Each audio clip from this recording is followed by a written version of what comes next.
What is good, YouTube? Quinn Wade basketball analysis coming to y'all with a quick video. We're gonna talk about the top MVP candidates so far. People want to know. This is a hot topic each and every year, especially as the season is getting ready to wrap up in the next couple weeks. This has been a tough MVP race as so many guys got off to good starts, got hot in certain parts of the season. COVID-19 injuries has really had this list all over. There's no perfect clear cut winner for the entire season. And there's also guys that's been in and out of this list the whole season. And this has been one of the toughest MVP races because nobody really had it locked up. It has always been somebody throughout the month that has gotten an award or been a front runner. It hasn't been even a guy that has held this award for a month to me total as a front runner for the award. That's how tight it has been. That's how crazy it has been to pick an MVP for this season. And whoever wins it is going to be somebody new because most of the people that I got winning it are guys that are not or haven't won it before. We're going to get the honorable mentions. Damian Lillard, he had a huge case with his ability to steal games and take games away from teams that didn't want it or care enough or thought that they won and didn't do enough. He showed relentless attitude to doing whatever it takes for his team to win. CJ McCollum went down, and Dame was able to keep them within the top six of the Western Conference or higher. And the Blazers has had a lot of injuries and chaos with their team too, but they have been a mainstay in the playoff race and in a lock spot basically for the playoffs at this point. And a lot of it has to do with their all-star Damian Lillard. Clutch, dominant, and even averaging 30 almost at one point this year, doing whatever it takes to win games. That's the most important thing in the NBA, and Dame has contributed to that more than basically anybody in this race. He might be a one-way player, offensively type of player, but his impact on winning has been proven each and every year as they've been in the playoffs, and this year is no different. And we have seen some of the best Dame games this year, and you have to give him credit for that. Number six will be Giannis. I think Giannis has a good argument, but the injuries kind of hurt him. They went down with a couple losses, and Giannis didn't get off to the greatest start this year. So if I'm gauging the entire season, Giannis has been one of the best players and has been pretty dominant, if you count the entire season, especially the middle and now. But with that being said, he just now started getting it going. A lot of it had to do with a lot of teammates changing. PJ Tucker trade, getting used to playing with Drew Holiday, who likes to have the ball in his hands too. Plus, having different role players. They started with a completely different team than they have now, and that caused chemistry issues, and that caused the team to be a little unbalanced because of the ability to integrate everybody and get them on the same page as a team. But Giannis has been dominant for the most part, and he's one of the biggest reasons why the Bucks have been top three in the East for so long. But also, they haven't been able to be dominant enough to be the best team in the East, and that's something that they have been for the last 2 years, if not just the best team in the regular season, bigger than that. But they haven't been able to replicate that, even though this might be one of the best rosters he has had in his Bucks career. They just haven't been able to put it together for a long stretch of time, and that does hurt his case as an MVP. Number five, Chris Paul is a new entry. Part of it has to do with him going to the Suns and helping them become the second best team in the tough and brutal Western Conference. One of the biggest things is this team has been pretty consistent as they have remained a playoff team for basically the whole year and has remained in the top two for over a month while also being top five for majority of the year also. And Chris Paul, I know you can say they almost made the playoffs last year. They were starting to figure it out, but his ability to control the tempo, his ability to take over games, his ability to close games, his IQ level is high, telling people where they need to be, how they should cover, being a mentor, and also helping his team grow up as they're trying to turn from a team that's up and coming to being one of the best teams in the league. And a lot of that does have to do with Chris Paul play, mentality, and work ethic rubbing off to these guys.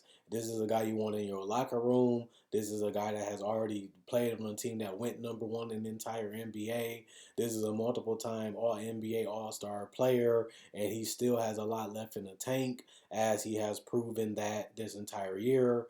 The problem with Chris Paul is he's been getting better through the middle of the season and hasn't been able to do it dominantly the entire season, in my personal opinion.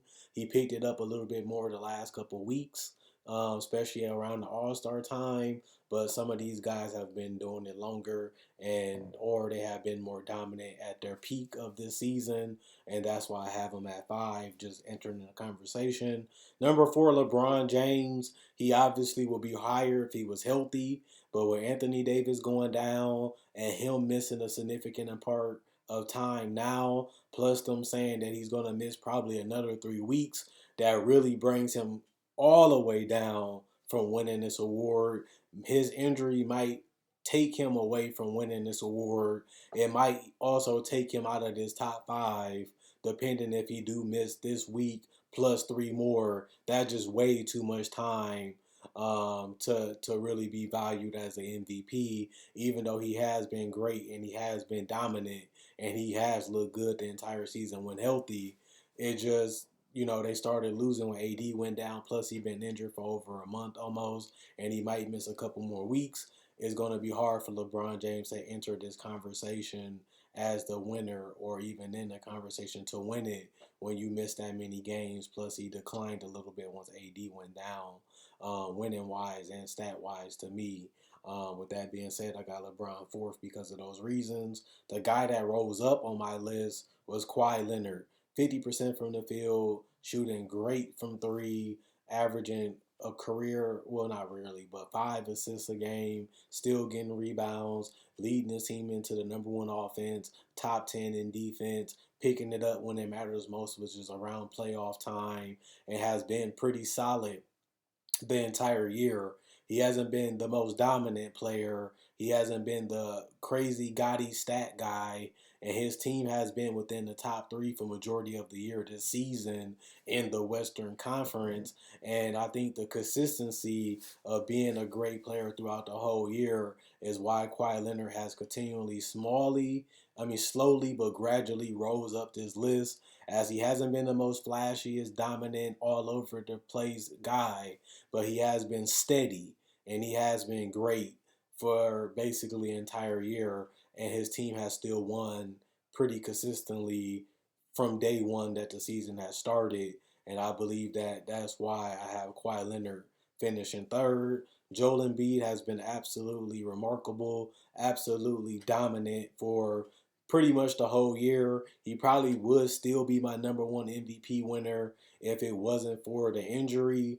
But other than that, he probably is the MVP. Has been pretty great on defense, has been unstoppable on offense, hitting threes, hitting free throws, hitting mid range, posting up, picking apart defenses, and telling people whatever I want to do, I'm just going to go out there and do it because I'm just that good. Been efficient, best efficiency season of his entire career, and has been basically the hub in what the team is, the heart and soul of this Sixers team.